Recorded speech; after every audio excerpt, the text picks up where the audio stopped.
تمام کارخانے ہوں، کمپیوٹر ہوں اور دوسرے آلات ہوں، بجلی کے بغیر کام نہیں کرتے۔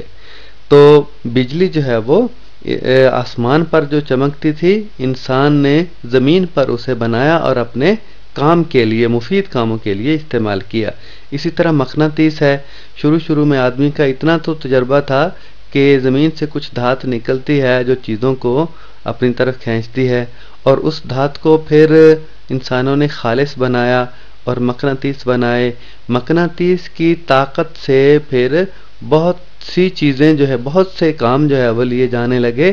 دراصل مقناطیس کی اور بجلی کی طاقت ایک ہی ہے۔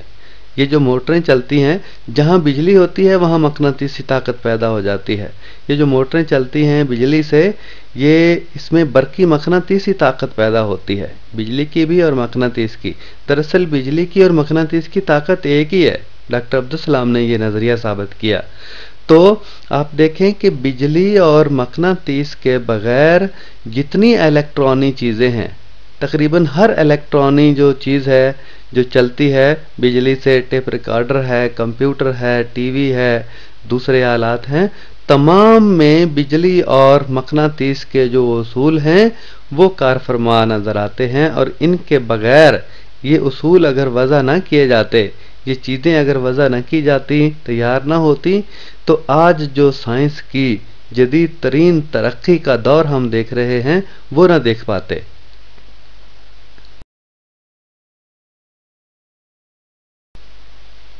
سورج اور دھنک۔ آپ جانتے ہیں کہ دنیا میں توانائی کا سب سے بڑا ذریعہ سورج ہے۔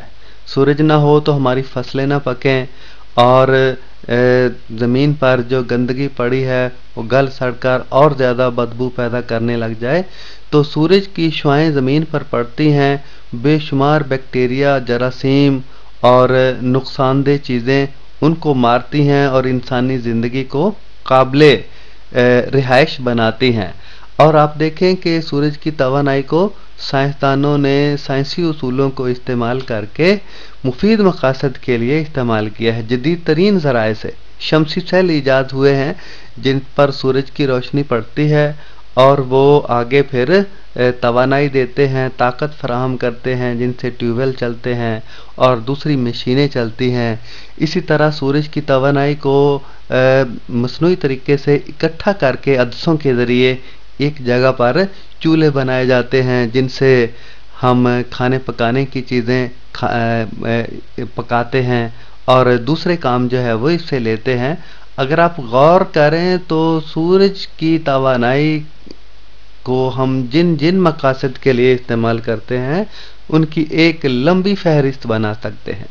اور پھر دیکھیں، انسان نے آسمان پر دھنک کا تجربہ کیا اور سوچا کہ یہ آخر رنگ کہاں سے آ جاتے ہیں، تو پھر انسان نے پتہ چلا انعکاس کے اصول جو ہے وہ انعطاف کے انعکاس کے دریافت کیے، کہ معلوم ہوا کہ پانی کے قطرے جو معلق ہوتے ہیں فضا کے اندر، ان پر جب سورج کی شعاعیں پڑتی ہیں تو شعاعیں پڑنے کے بعد پھر منعکس ہو جاتی ہیں، تو منشور کی طرح کام کرتی ہیں۔ یعنی سفید روشنی جب منشور میں سے گزرتی ہے یا لطیف واسطے سے کثیف واسطے میں جاتی ہے تو وہاں پھر مختلف رنگوں میں بکھر جاتی ہے، اس کی رفتار میں کمی بیشی آ جاتی، کم ہو جاتی ہے، تو پھر مختلف رنگوں میں بکھر جاتی ہے، منتشر ہو جاتی ہے۔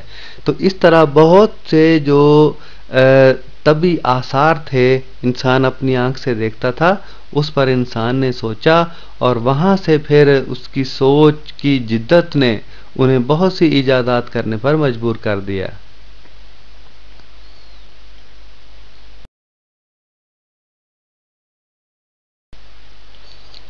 شمسی توانائی۔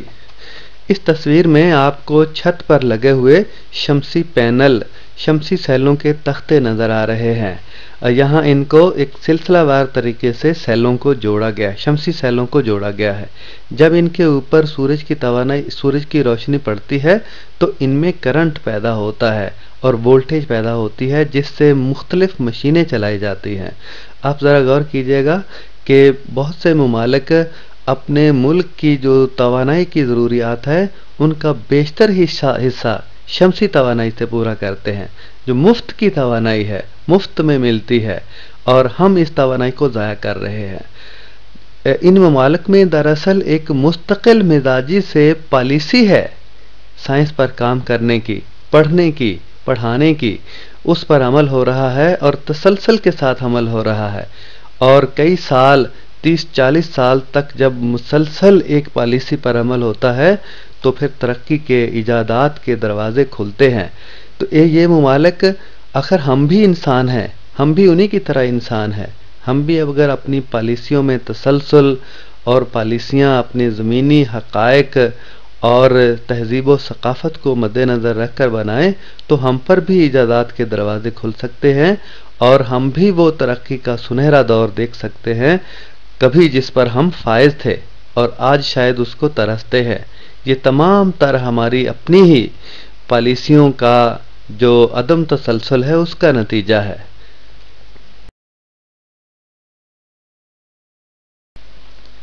کمپیوٹر کی ایجاد نے لوگوں کے کام کاج کرنے کا انداز بالکل بدل کے رکھ دیا ہے۔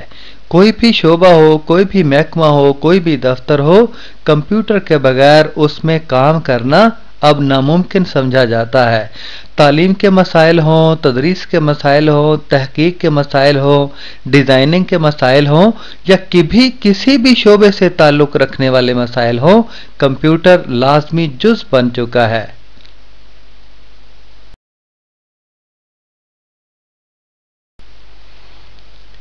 ایٹم بم اور تیر کمان۔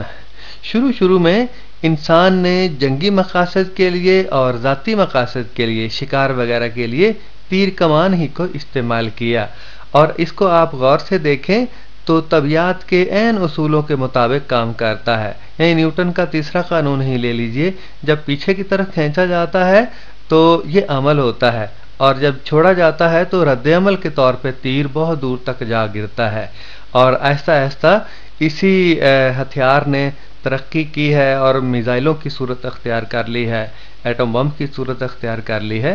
ایٹم بم ہی کو دیکھ لیجئے کہ ایٹمی مواد کا تیار کرنا سینٹریفیوج مشینوں کے اندر اور اس کا پھٹنا تمام تر طبیعت کے، الیکٹرانکس کے، کیمیا کے اصولوں کے مطابق ہوتا ہے۔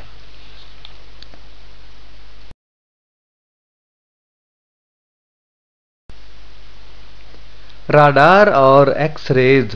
راڈار کا لفظ آپ نے سنا ہوگا، یہ عام طور پر جنگی مقاصد کے لیے استعمال ہوتے ہیں، اور بھی مواصلات کے دوسرے مقاصد کے لیے بھی راڈار استعمال ہوتے ہیں۔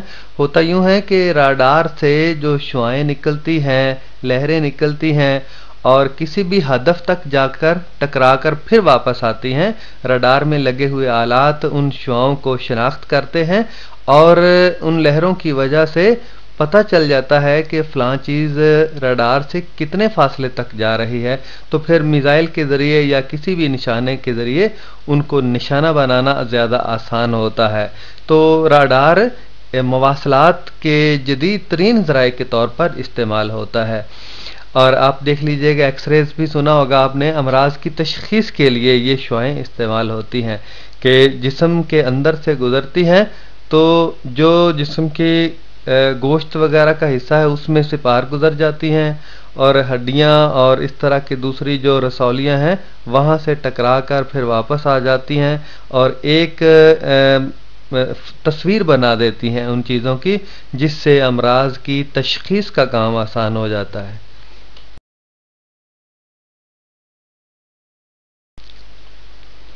لہروں کے سنگ۔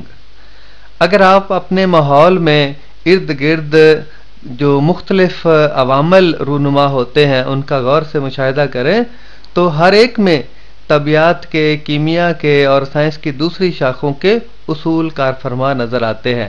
یہاں آدمی جو تختے کے اوپر بڑی بڑی لہروں پر اپنے آپ کو متوازن رکھتا ہے، توازن کی حالت میں رکھتا ہے، یہ طبیعت ہی کے اصولوں کے مطابق ہے۔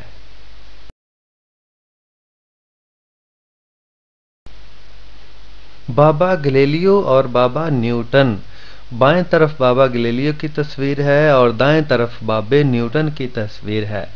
بابا گلیلیو کو تو وقت کے حکمرانوں نے پھانسی کی سزا دی تھی ان کے نظریات کی بابت، اور بالآخر دیکھ لیں دنیا نے تسلیم کر لیا کہ جس شخص کو پھانسی کی سزا دی تھی وہ بہت بڑا موجد تھا، بہت بڑا سائنسدان تھا۔ اور بابا نیوٹن کے قوانین تو آپ اپنی طبیعت کی کتاب میں پڑھتے ہیں، نیوٹن کا پہلا قانون، دوسرا قانون، تیسرا قانون، اور سامنے دیکھیں یہ دنیا سے ذرا ہٹ کے سوچنے کے عادی ہوتے ہیں سائنسدان۔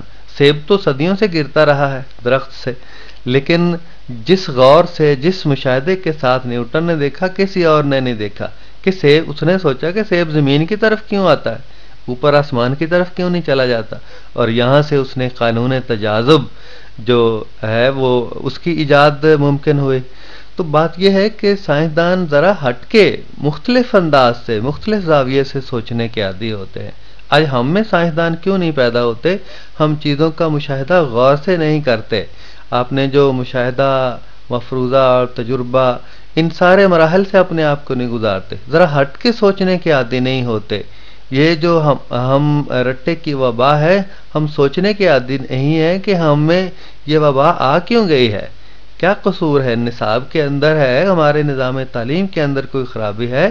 جب آدمی غور سے سوچتا ہے، لوگوں کا گروہ غور سے سوچتا ہے تو حل نکل ہی آتا ہے۔